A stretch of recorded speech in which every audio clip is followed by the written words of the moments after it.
Hello and welcome to today's discussion on blissful awareness. This is a good opportunity for all of us to share our thoughts, views, and how we are progressing on the spiritual journey. And if any questions are there, everybody is most welcome to either share them, or if somebody wants to share their experiences, then also it is a welcome thing to do. It helps others also who are walking on this path. We'll start with the few queries which we could not discuss in detail in the last meeting, and thereafter, if anybody else has, or in between also, if anybody has some views, they can always share it. So Rohit has asked that it is not clear how mind is able to function. So I think Rohit is not here today. So, what if you have to answer this question, you have to also understand what is mind. Then you will be able to get it, how it functions, and what are the functions of the mind. And then the how question can be addressed, that what is the process by which it functions. So, if you see that mind is just a collection of sensation, thoughts, feelings, some memories of this lifetime or maybe earlier also. So, all that accumulation put together is called mind. Now, how it functions, so there are different layers in the mind, and each layer will function according to the rules by which it is governed. So, the process, in case you want to understand how the mind functions, it is simple that there are rules on which it each layer has its function to perform for survival, for growth, and several other processes are going on. So those processes will be, those processes determine how the mind functions. And some of the basic processes is that it wants to protect itself, it wants to procreate itself. Several more creations of similar natures are created. That's how we see in the whole world that a tree grows up and it produces several seeds, and each seed has the potential to grow into another tree. So procreation is happening, the survival is happening, the growth is happening, and destruction is happening. So all these things are happening in a cyclic manner. They all move in a cycle, and there are several other processes. It is the creator is the creation, and creation and creator are not different. This is another rule.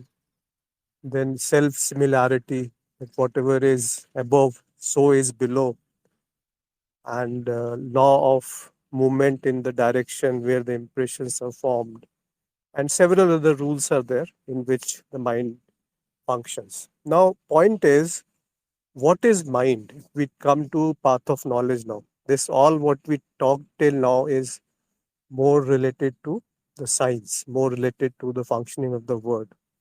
But on path of knowledge, the first and the foremost basic thing to be asked is that what is mind?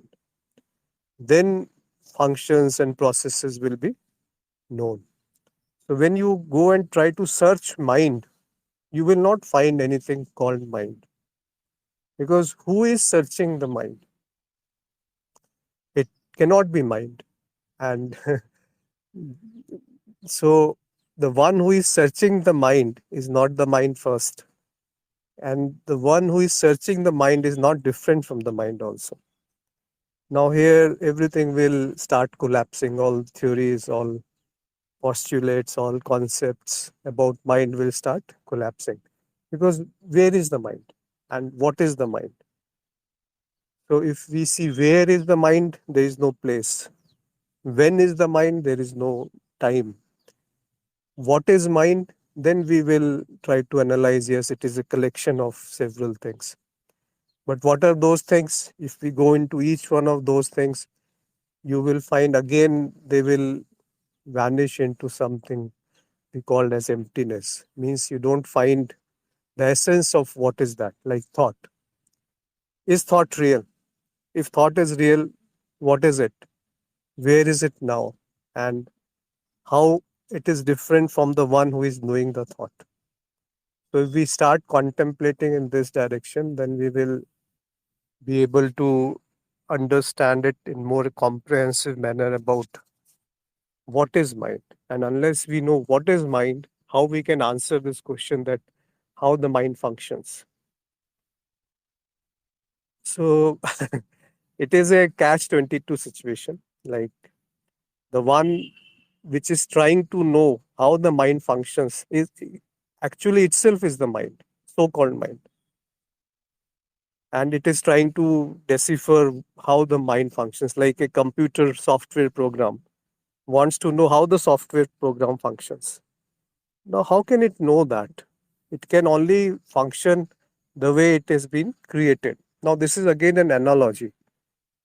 In case of mind, even this does not perfectly fit because the question will arise who created the mind and how it is different from the creation, the creator, how it is different from the creation. Then again, there won't be any answer. So, in ultimate analysis, and the most important one is to know what is mind, and then all these things will either be answered through certain theorems, certain concepts, certain assumptions, or else they will lose their significance. Let the mind function as it wants to function. And I am the first stage, I am different from the mind, and in the second stage, I am same as the mind, which is a natural consequence of knowing that I am different from the mind. So, if I am different from the mind is well established, the natural consequence will be that mind is same as me. And in reality, if you see, there is nothing else other than mind which can be experienced. So, mind and experience are one, in fact. And mind and memory and experiences are also one.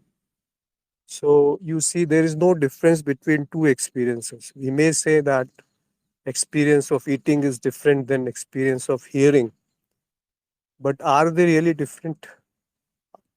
Where are they happening? How they are happening? What is the content of which they are made up of? So you find that it is just some something which cannot be known, which cannot be explained, and which is beyond intellect. Now, if something is beyond intellect, how can it be explained in words? So here the intellect itself surrenders. And the first time the ability to know that there can be something which can be beyond intellect comes in human form, where they start questioning, some of the human beings they start questioning that what is the source of the intellect, what is the source of these thoughts, what is there when there is a gap between two thoughts. So that answer will automatically comes that it is right now, right here, present at this moment. But you cannot explain in words that what it is. But you cannot even say that it is not there. So both these things will be, I mean, when you are well settled that intellect cannot understand it, then intellect will blossom, will surrender. And in that,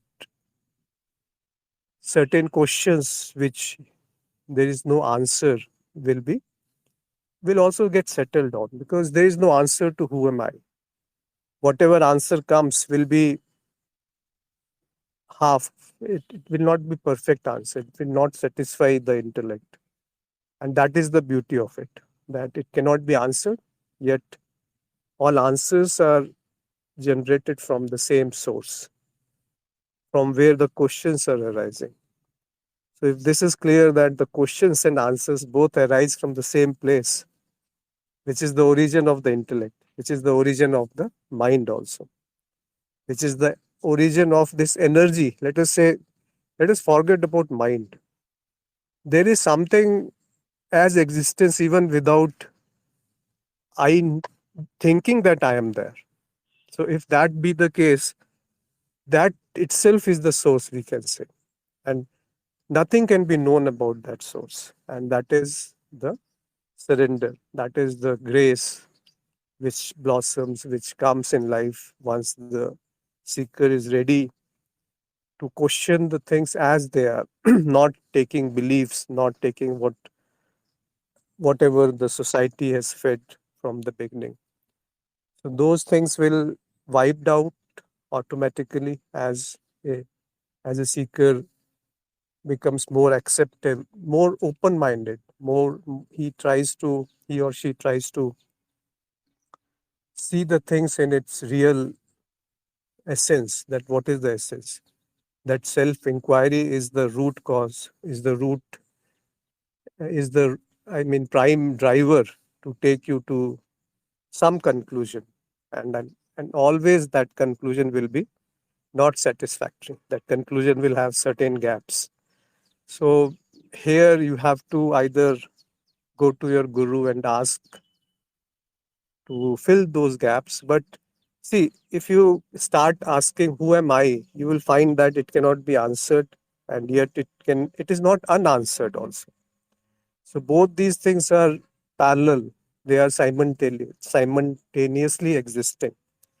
And from that source, whatever is spoken is truth. It is cannot be said to false, and it cannot be, it is truth, and all those questions drop in that. Then whatever you say is meaningless. If you even if you are silent, you know that you know, and you know that you know which that cannot be known. Yet that which is always present, ever present. Otherwise, any question will not arise. Answers are far apart. Even the question will not arise if you are not there. So if you find that you are the center of the whole creation, you are the center without which the existence, nobody is there to say that the existence is there. So in different words, you are the center of the existence. So in that sense, I believe, I hope this question is clear from both the perspectives. Graham has written one comment, that is desire or will part of the mind or causal body? How does the causal body and mind interact? So you are asking, is desire or will part of the mind? See, that's what we were talking, that what is mind?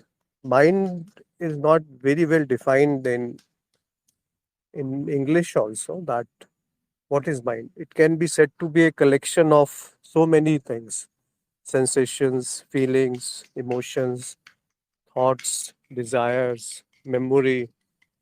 So, and what is will?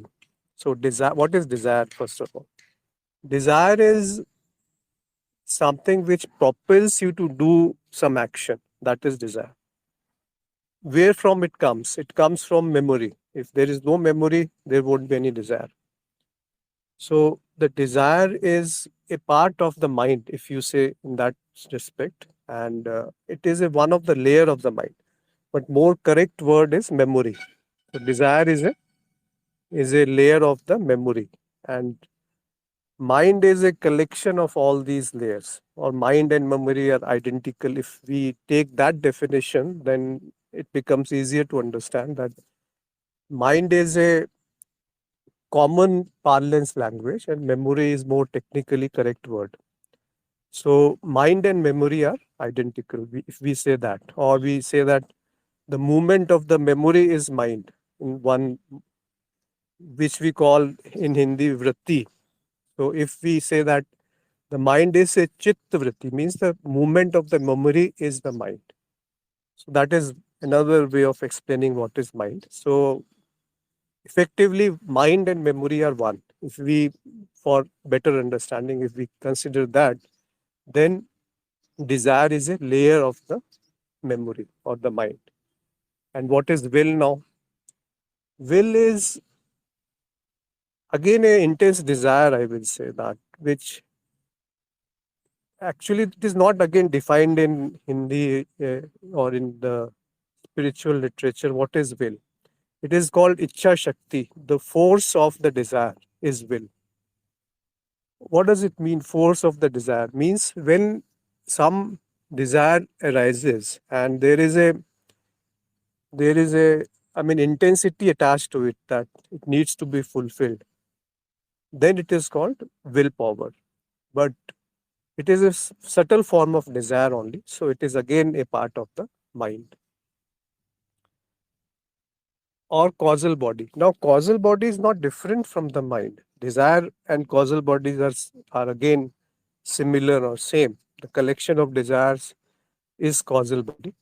So that is again a layer, a subtle layer. First, the physical gross body is there, then the subtle body is there, and finally the causal body is there, which is beyond the gross and subtle. So causal body is again a collection of several desires, the same as mind, layer of the mind. How does the causal body and mind interact? So I think mind is a superset and causal body is a subset. So they don't interact. It is one of the layer of the mind. If we define the word mind first, then this question can be answered in a better manner, that what is the interaction between the two. So if we take mind as a collection of thought, then the answer will be different, because the desires again are some sort of thought only, and desires will give rise to several thoughts. So it is feedback is given and that affects the source, and again it gives rise to certain feedback. So it is a complete loop in which it operates, the desires and the thoughts. So it is same. But if we take mind as memory, as the basic substratum on which everything is, then the answer will be different. So therefore, it is always better that we define the word mind first. So if Graham is there, if you will like to elaborate on what do you mean by the word mind, then maybe we will be able to answer this question in a much better way. If you will like to share, in case. No, yeah. I mean, it's about definition. No, thank you so much. I mean, that's a great explanation. I mean, it just depends on definition, right? I guess I think of I'm trying to think in the course of path of knowledge. I guess I thought it was more mind was kind of a lower layer, and the causal body, like I've heard it explained in Tibetan Buddhism, like they're the subtle energy winds that aren't that wouldn't be defined as mind, um, and they're part of your energy body. And the subtlest wind is this one that lasts past the death of the body, and they call that, that's the same as the causal body. And that I've heard Guruji talk about that having, your will and what you want to kind of accomplish in your life, kind of in a non-defined form, and then I think it comes into a body. I don't know, that's how I think of it. And then in a body and a mind. So I think of the mind as something mechanical, like a computer program. And I guess I kind of had an answer to the question I asked, which is maybe silly, but Yeah. like that, like that. So you see the problem, Graham. The question cannot be answered unless the originator of the question, I mean the point from where the question is starting, is not properly understood. Like, what is mind? You have a Right, concept, what is mind?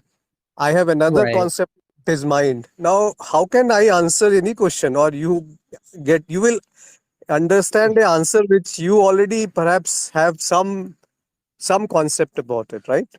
So Can it you will not be remind me? Right? Can you remind me how the path of knowledge defines it? I guess I've forgotten a little. yeah, I just talked about it that Oh, so mind. that's the definition from that. Okay, okay, Yeah, I yeah, got it. I got it.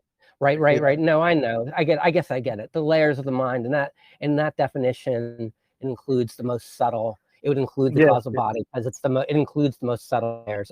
Okay, Just to, I remember now. I think I kind of forgot. I got it. Graham, just Yeah, read it.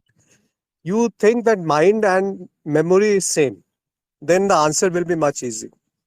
yeah. No, When that we say makes sense. Yeah, that makes sense. so, when we say universal memory, when we say the layers of the memory, it is same as universal mind or layers of the mind. So rather than Right. speaking two words which will create confusion, the mind word is totally eliminated in path of knowledge, because that word has adopted so many meanings that everybody will come to a different conclusion with this word. So if somebody is using the word mind and asking a question, it is always better to ask, what do you mean by the word mind? Somebody Hmm. will say it is a collection of thought. Somebody will say it is what I am. Somebody will say it is the one who is experiencing the sensations. So now, how can anybody answer without knowing what the other person is understanding by mind, right? Definitely. Yeah. No, that's a great thing about the program understanding that you Yes, need the definitions before you can talk. So yeah, thank yes. you. I agree. Otherwise, there is no transmission of knowledge. That's why the gurus who are very clear, they always define the critical words. And if some seeker comes, he will ask them to adopt to the same terminology. Or as if something is not defined, they will ask the seeker to first define what does this word mean. Then there will be a dialogue. Then there will be a transmission of knowledge. Otherwise, it will be so miscommunication will be there that everybody will take a different meaning to what is being talked about, and then how the words will communicate anything. They will be just creating more ignorance. So I think Rohit is also here now. So we know, yeah, he is there. So the same question which Rohit, I think before you came in, we were talking about your question, which is again related to what Graham has asked, that it is not clear how mind is able to function. So you can listen to the recording, which this we have addressed some time back. And before that, the same thing which Graham has asked, that you should define what is mind, and then the question can be answered in a much better manner. But if you have still some doubt about the mind or what you exactly wants to know and what do you think mind is, then we can further elaborate if you want to talk about it.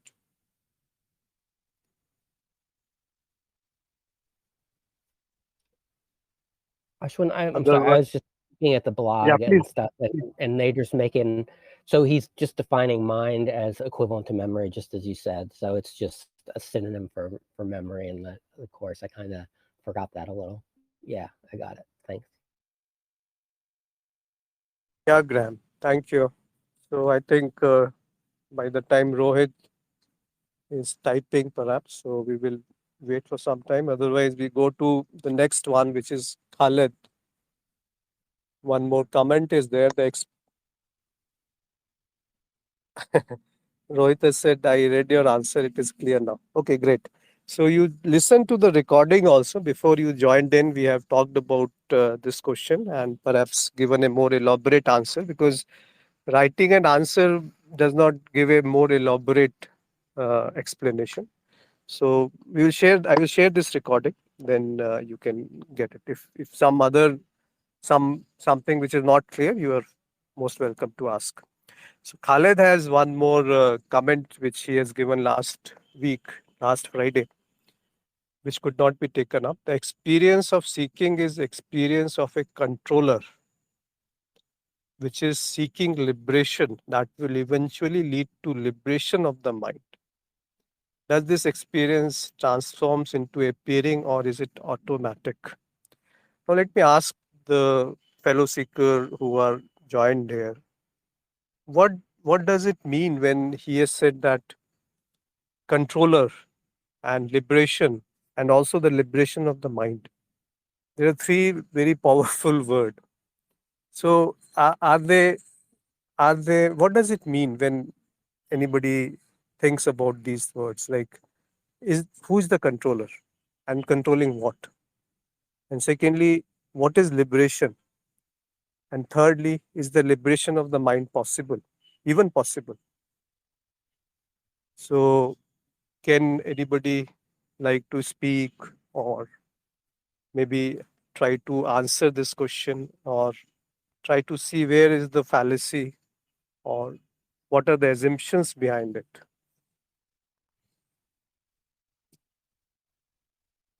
Madhuri has said there is no controller. So again, now she has said very rightly that there is no controller. But then how things are happening if there is no controller? I mean, I have the control to, let us say, eat fried food or eat a healthy food, to drink tea or to drink coffee. That is a choice, we can say. But I have the control whether to drink or not to drink. So is that not a controller? Some sort of controller.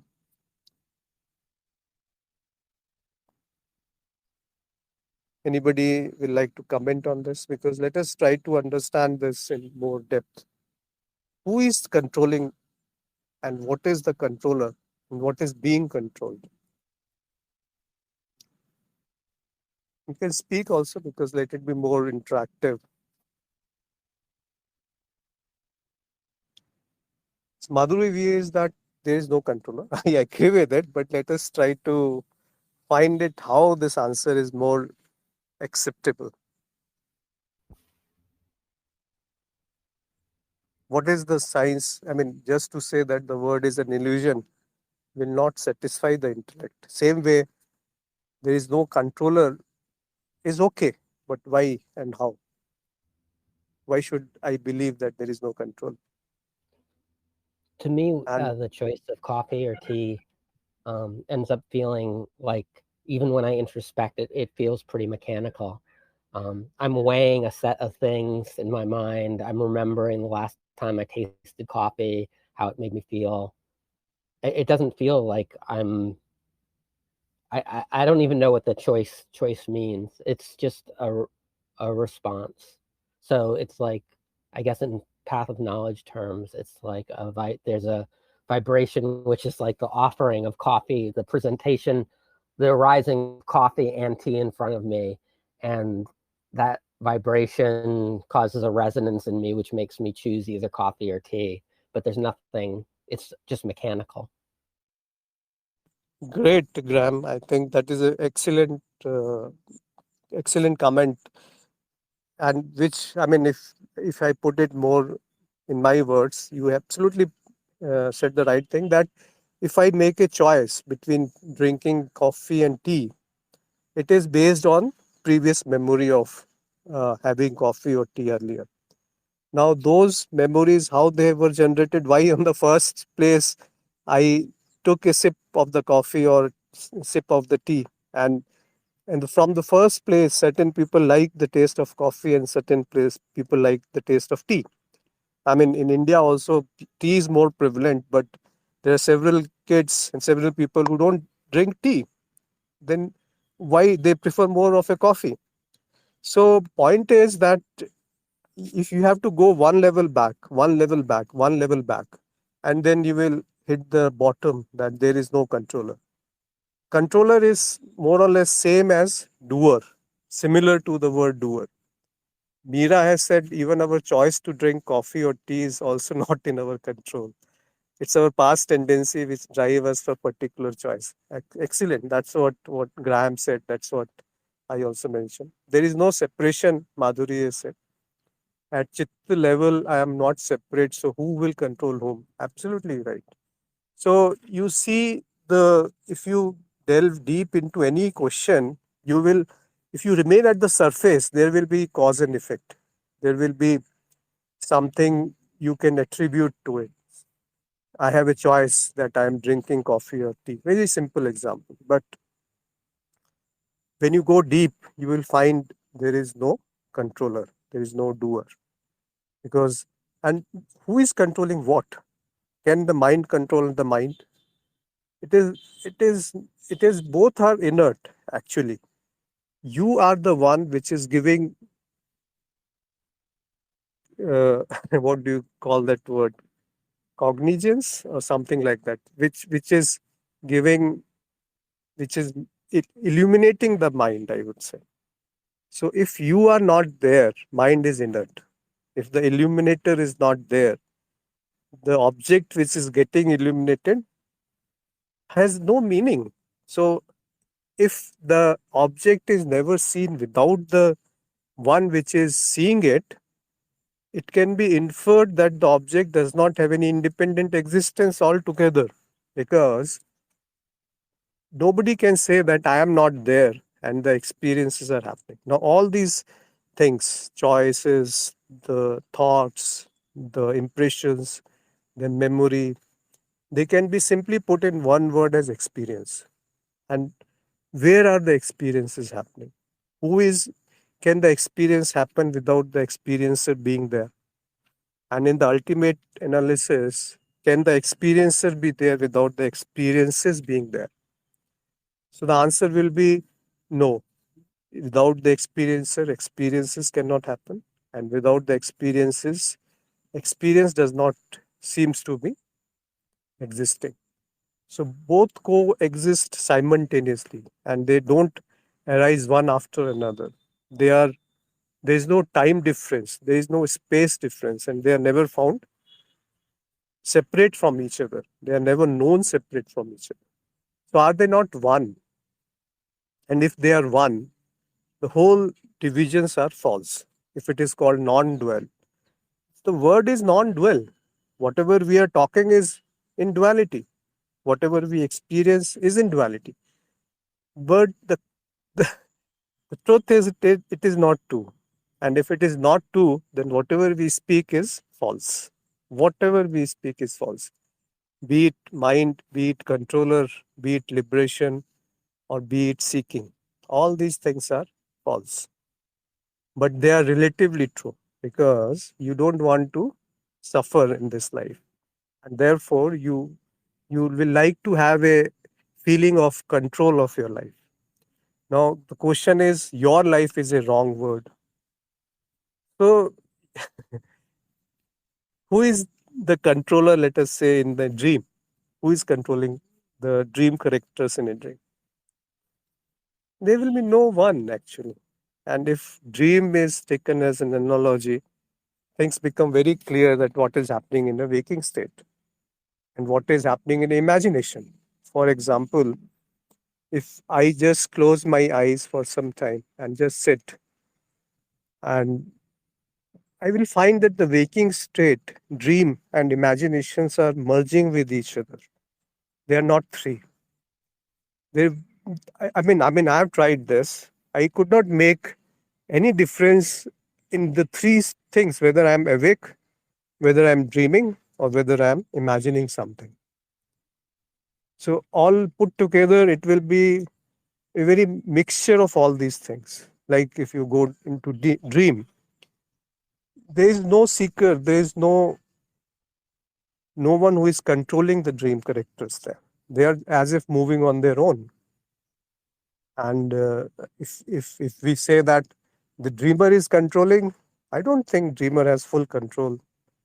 It may appear to you once you wake up that I was myself the dreamer and the dream objects and the dream emotions or thoughts. But while you were dreaming, it was very important that you didn't knew that you were dreaming. So you have the dream character was in the dream behaving as if it is true.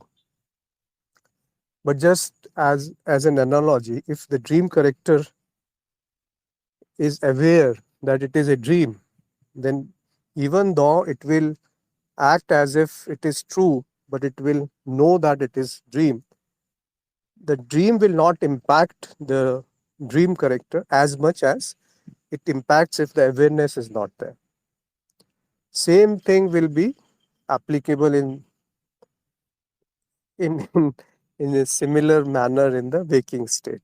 If awareness is there, there will be a there will be what I say, there will be more control over the actions.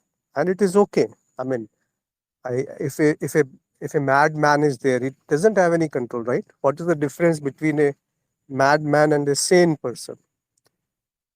The sane person has a filter that whatever thoughts comes, there's a time gap and there is a control mechanism that on what thoughts it needs to act and on what thoughts it does not need to act.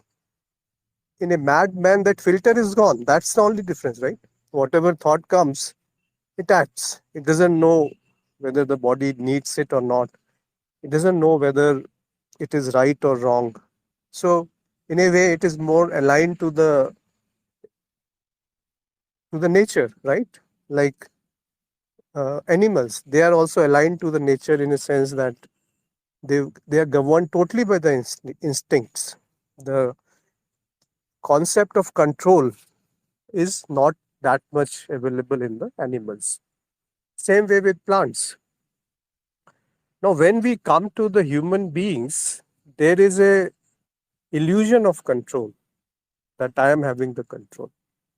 But then you have to go deep. Who is this I which is saying that I am having the control? Then you will land into problem because that I will not be available. It will not be found anywhere. That is the beauty of it. Because that I will disappear and another I will appear, which will be everywhere, which will not be the controller at least, because controller is an experience. Controller is not the experiencer. Experiencer does not do anything, so it does not control anything also.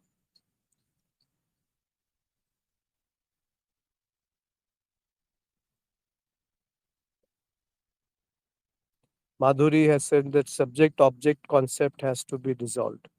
Who will dissolve it, Madhuri? Point is that we have to accept that it is already dissolved. The subject object, there is no difference. So that knowledge is the knowledge of non duality, and any knowledge is again the knowledge of duality. Now, please, try to contemplate on this, that whatever you know is only the knowledge of non duality. But whatever is knowing this is the experiencer, which is so in non duality, both knower and known, they are dissolved and they are they are there. I mean, they are existing.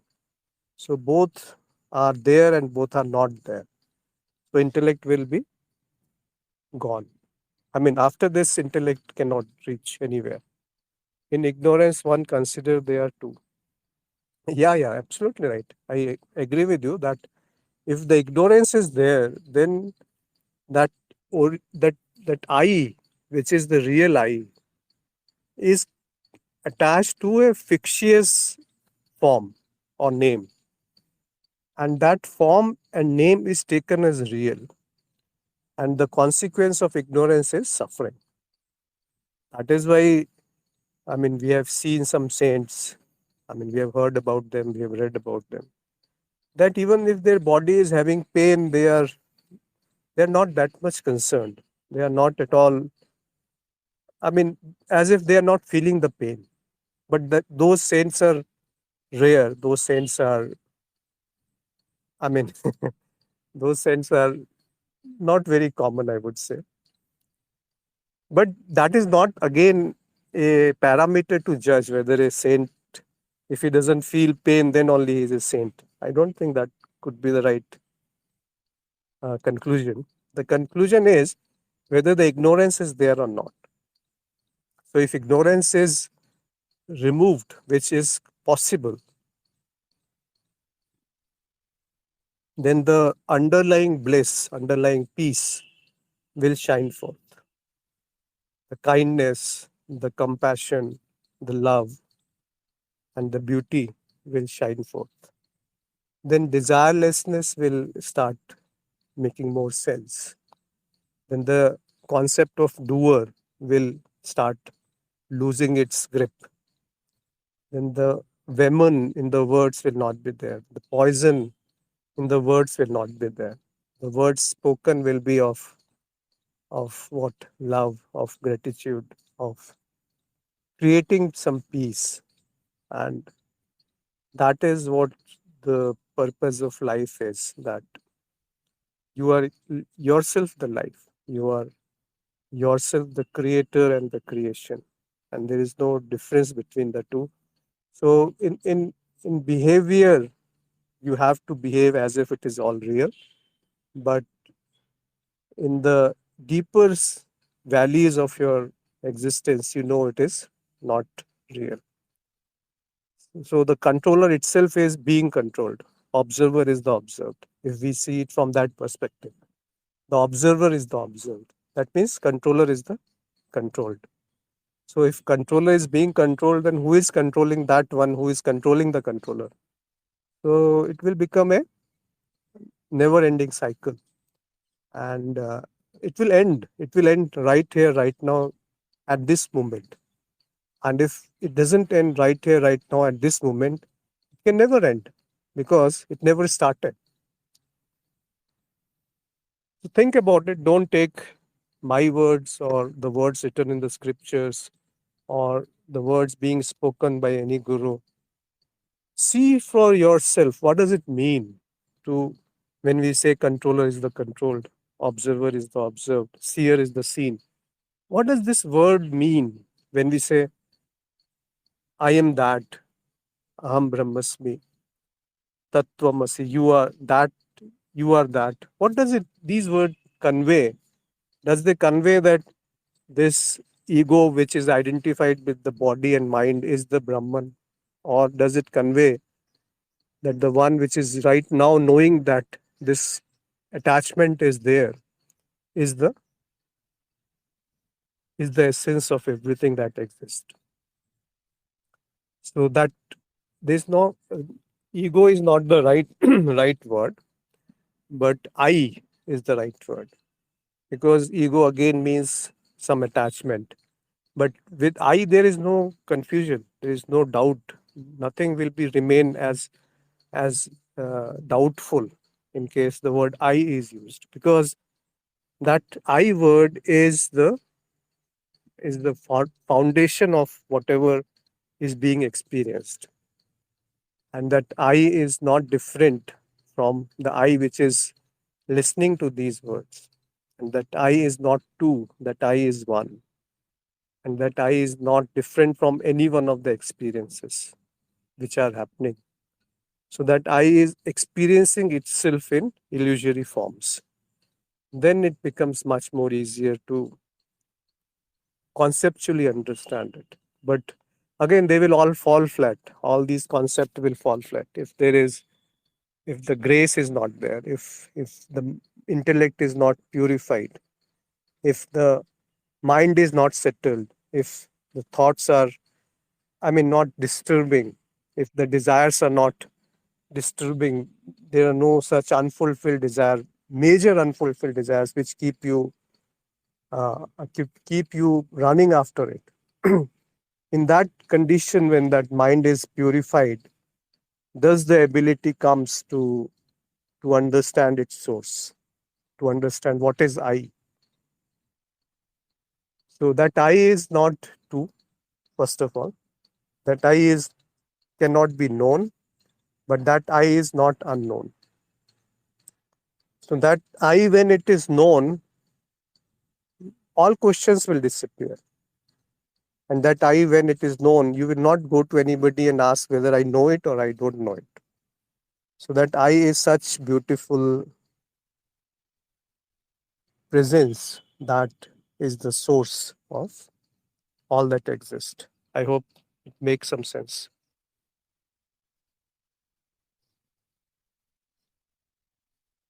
That is why it appears like, I think Graham has shared certain links, so we will go through them. Is there one will? The will of Brahman, Pratyabhyutam Bhijnanratyam says the absolute chitta of its own free will is the cause of the siddhas of the universe. And then, out of her own free will, she unfolds the universe on her own screen. I think we have to read the full text to make any sense out of it. But what you are saying is right. Out of her own free will, she unfolds the universe on her own screen. So free will I is, attached the page with more yeah, whatever. Yeah. yeah, I think I will go through it. Maybe then we can talk more about it. But when you are saying out of her own free will, she unfolds the universe on her own screen. Now, this is what we call as Devi or the Prakriti or the goddess. Now, this is very beautiful actually. The Shiv and the Shakti.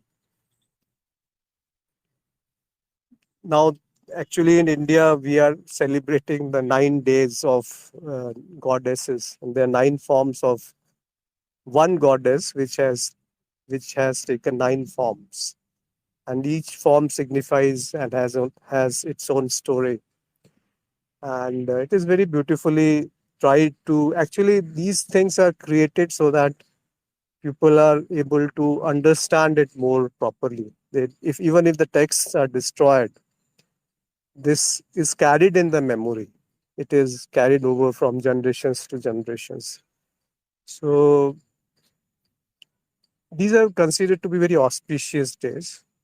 And so you are right that Devi or the energy by her own will is unfolding the universe on her own screen. Because when we say Devi, we have to very well understand that it is not different from the Shiva. So Devi is called illusion or the Maya or the experiences or the mind. They are the same words actually. I mean, we can use different words to about that which cannot be put in words. So there's no meaning to any word actually. You are giving the meaning to the words, right? And if you are not there, the meaning cannot be given. So you can give any meaning to any word in that sense, but then communication won't happen. So for a meaningful communication, it is agreed that this word means this. But there are 3 things. One is the object, second is the name given to the object, and third is the meaning derived from that object and the name. So if I say any bottle, let us say. So bottle is a word. Now bottle is also an object. That bottle can be called anything in different language, but the bottle still remains the bottle. So there is a meaning to the word, there is an object, and there is a word.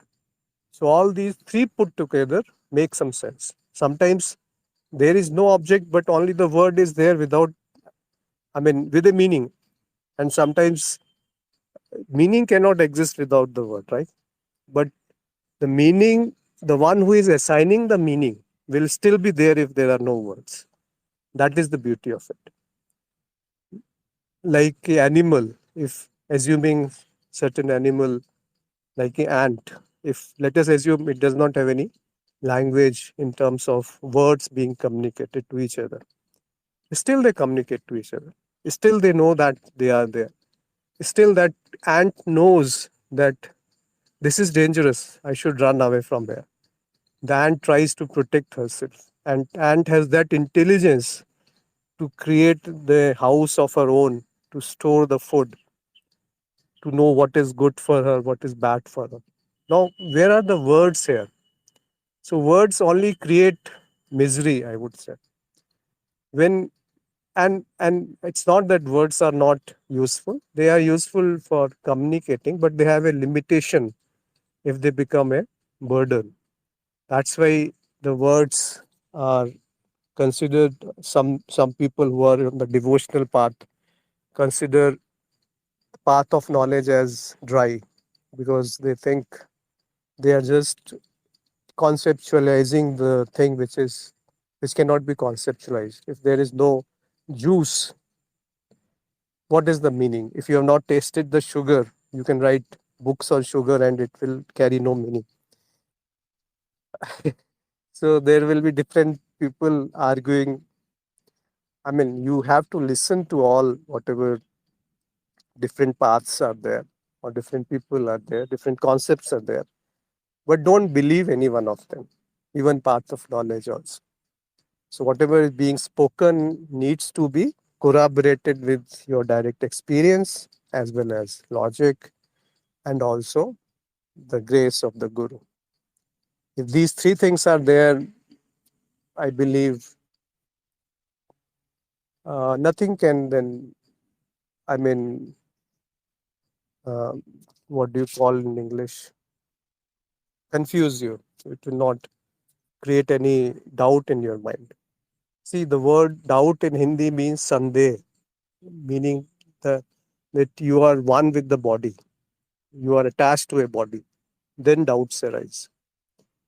And therefore, when you are detached from the body, at this very moment, all doubts will disappear because you are not the body. And what when I say body, it means physical, subtle, and causal all put together. Because I exist even if these three bodies disappear, let us say, for theoretically. Although I don't know what will be that which exists without the existence of these bodies, or whether this is not my direct experience that these three bodies have ever disappeared. They are always there, right? But theoretically assuming, can these body exist without I being there? Like I am alive right now. If few moments I die, this body can be cut into pieces and thrown to fire or dig into the, I mean, put into the mud. It won't feel anything. So what has changed between few minutes or few moments that that this body has stopped functioning? It starts rotting. It starts smelling. What is the difference? The difference is that I, which was supporting this body, is not there. But can that I appear and disappear? Now you have to try to understand more deeply that this body is a machine. It is just like a camera, an instrument. So the eye is not affected by the instrument. So you don't have to believe it. You have to, like example which is given in Bhagavad Gita, that the body is like cloth. I mean, you can change the cloth, but you still remain like whatever you are. And one more example is given that body is like a house. So you are not the house, right? The house in which you live. So if you are outside of the house and an earthquake shatters your house, you are fine. I mean, nothing happens to you. Same way, body is an instrument, body is an inert material, and it has got its own use, it has got its own significance, and it has got its own value. I'm not undermining the value of the body, but it is not necessary that you always remain in this body. If you have to understand make use of this body to find who you are, and the moment this attachment to this body is reduced, or I would say when detachment to the body comes, that very moment you are free, because you were never bound. It was only an imaginary concept that I am bound. It was only an imagination that I am bound. So if you go to Raman Maharishi, he said, what is mind? We started our discussion today with mind, right? So he said, if you try to find what is mind, you will come to a roadblock, a dead end, because you won't find any answer to what is mind. Same way, any meaningful question, there won't be any answer. Who am I? What is memory? What is thought? What is desire? What is senses? What is an object? What are experiences? What is God? So, I mean, all these questions can be answered to some extent by the use of some theorems, some concepts, some intellect, and some experiences. But in the end, they won't satisfy you. Therefore, the importance of guru is there. Therefore, the importance of the one who has tried all this is there, who can guide you through, who can hold your hand and walk you through, not by imposing his thoughts on you, not by forcing that you believe it or you live, not like that. He says, you see it, don't believe it, don't believe in my words, just see it, whether it makes sense, whether it is what you also see. I think we are close to 1 hour. If anybody has anything to add, or if something is not clear to anyone, you're most welcome to share your thoughts or your views or anything, any subject, any question.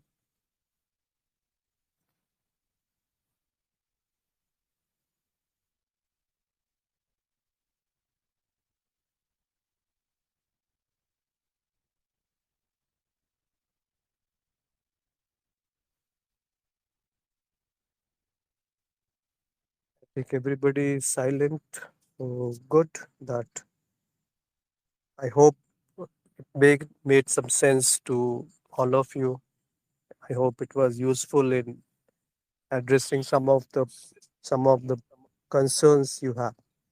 I hope it did not complicated the things further for you, and I hope you you get the answers for the questions which you are searching for, and I hope the grace of the Guru is available to all of you and to all humankind. And let us close here today. Thank you so much for joining in, and we'll meet you next Friday. And it was so nice of you to devote your time and listen to this. What do you say? Blub. The person who speaks nonsense, blabbering, something like that. So all the best to you, and see you next week.